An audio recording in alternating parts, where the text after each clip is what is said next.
Alright, welcome back to the channel. Today I am taking my Porsche 911 to get the Porsche Classic Radio installed.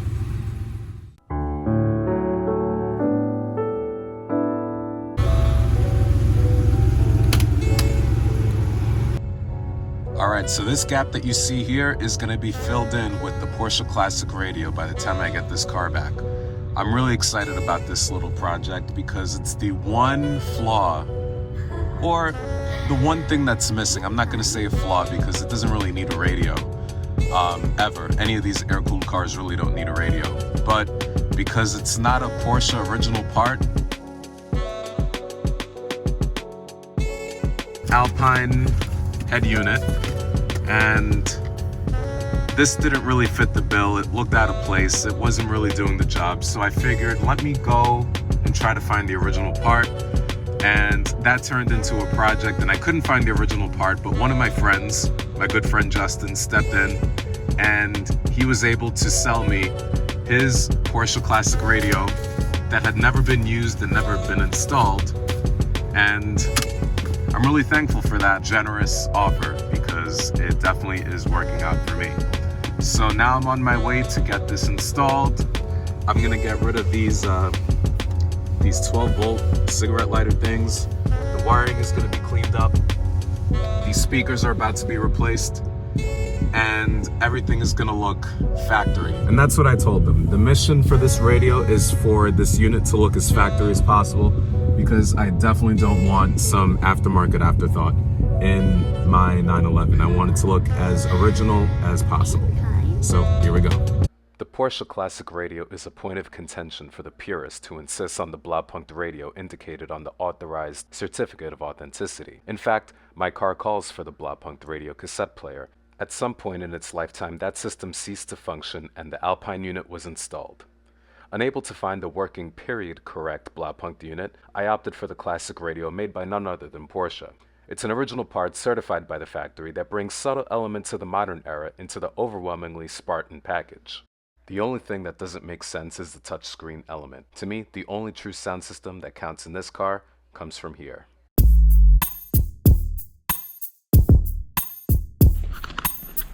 We didn't get to the good stuff yet. Wow. I mean, I love the variety of fabrics that you have here, the workshop. All the cars. This is where the magic happens.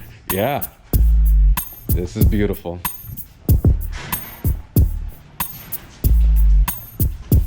Alex is here, ready for a little tech session. Hey! Wow. This is nice. You got your cocoa mats back in? Okay. Perfect. How's it going? Good, good. How's everything? I'll come around the other side.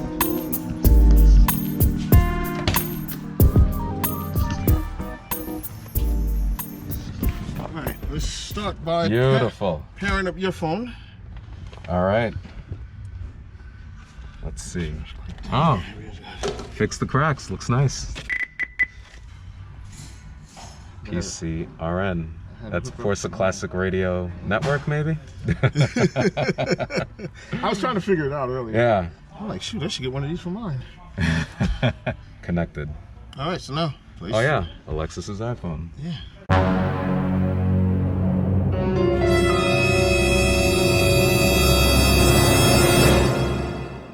Now you may be wondering why there is an amplifier in the front of my vehicle. In order to maximize this receiver's potential, a powerful amplifier is needed to generate high fidelity sound.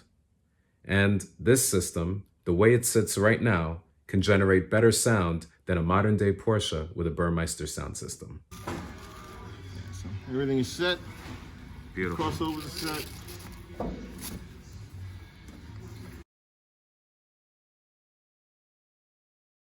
To hold on to it and twist it. Also, here's your mic, the same, the way you. Okay, so the mic is up here instead of. Right. Okay, that actually makes sense. It's tucked in here. Right. So you were able to route it all the way through here. Yeah, I have it all the way around there. Oh, okay. It only comes out a small portion by the corner. You see it. That's no one's ever going to see that. Right. That's perfectly fine. And over here. And this is run. Yeah. This is run underneath and around. Yeah. Yeah. Nice. And it's perfectly placed because it's right in there. Perfect. Yeah, so everything is perfectly positioned. This is nice, thank you. So I took it back. I was gonna put it up here, then I was gonna put it down here. And I was like, and when I looked at it, I was like, it just looks added. Yeah. So I was like, you know what? We'll tuck it back here. Yeah. This way, And that's the way I've seen it done. That's the way I've seen it done on multiple 911s. Yeah. So for me, that's what makes sense. Because that's what's familiar. And that's why I was like, at the last minute, I said, you know what? I'm gonna put it up there because I think it looks better. When I put it down there, it looked convenient, but it looked added. Yeah. So that's what I was trying to avoid. Yeah. Making it look added. Yeah. And like the speakers came out nice too. Like everything looks as factory as possible. Factory locations. Yeah.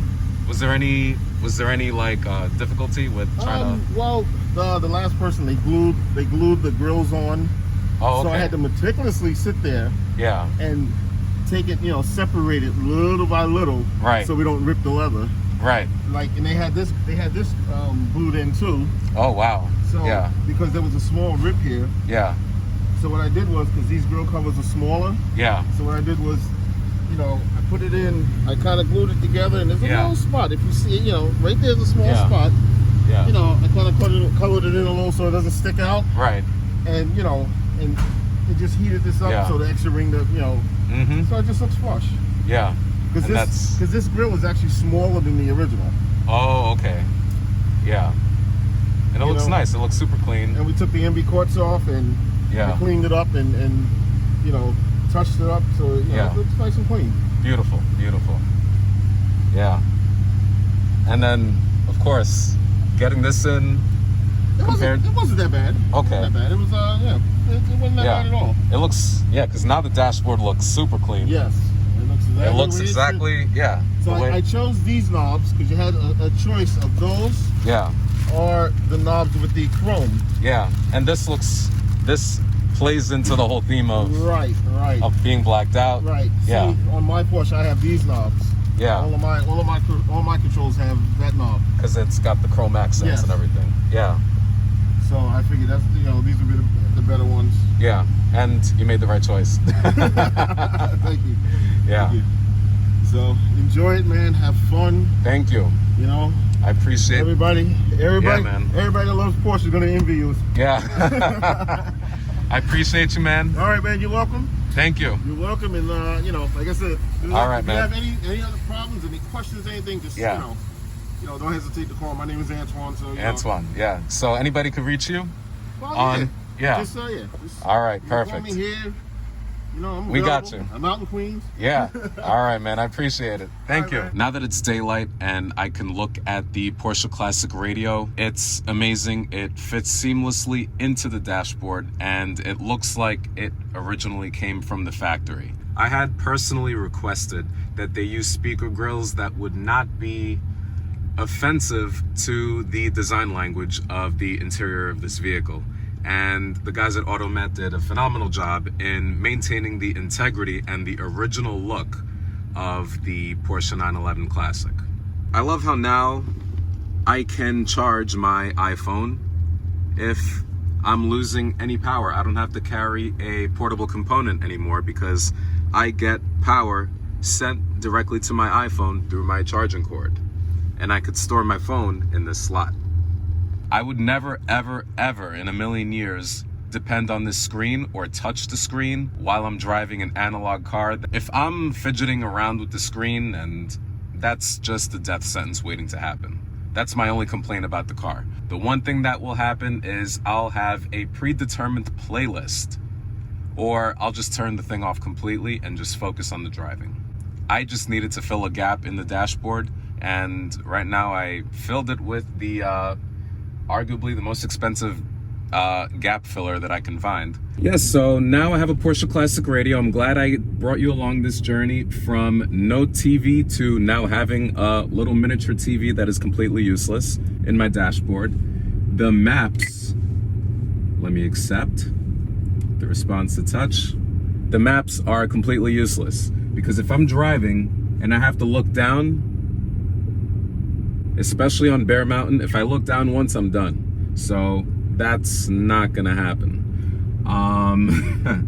Yeah, so people who have these Porsche Classic Radio units, please don't operate this, especially the navigation portion. If you're doing some serious driving, turn the radio off. Enjoy it for what it is. It looks good. It feels like it belongs. But you know, be careful while you're driving, because this is an analog car, and the reason people get these cars is to focus on the driving aspect. So enjoy the car for what it is and be careful out there. If you like what I have to say, please consider liking, subscribing, and leave comments down below. If you agree, you disagree with what I have to say, I'd love to hear what you have to say in regards to this, because I do read all the comments. I try to respond to every single comment that comes my way. Luckily, I've been responded with tons of positivity and a lot of encouragement, and you know, you guys really show up and show out. So yeah, leave the comments. Please consider subscribing if you haven't done so, and hit the notification bell so you get updates on every single time I drop a video. So thank you for watching, and you know, enjoy your drives.